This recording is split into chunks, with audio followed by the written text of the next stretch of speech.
அச்சங்கோவில் அரசன் என்போம், ஆரியங்காவு ஐயன் என்போம், குலத்து புலை பாலன் என்போம், எரிமேலி ஸ்ரீதர்ம சாஸ்தாவென்போம், சொரிமுத்து ஐயனார் அப்பன் என்போம், ஜோதிச ரூபன் என்போம், மகர்ஷி மர்தன் என்போம்,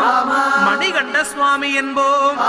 சுகுணவிலாசன் என்போம், சுந்தர ரூபன் என்போம், ஜாதி மத பேதமில்லா கடவுளாம், சத்திய வடிவான தெய்வமாம், ஆபத்தில் காப்பவனாம், அன்னதான பிரபுவாம், உலகத்தின் முப்பற்ற தெய்வமாம், சோதனைகள் செய்வானாம் ஆனா கைவிட மாட்டானாம். அப்படிப்பட்ட சாமி ரொம்ப சிறுசையா, ஆனா சக்தி ரொம்ப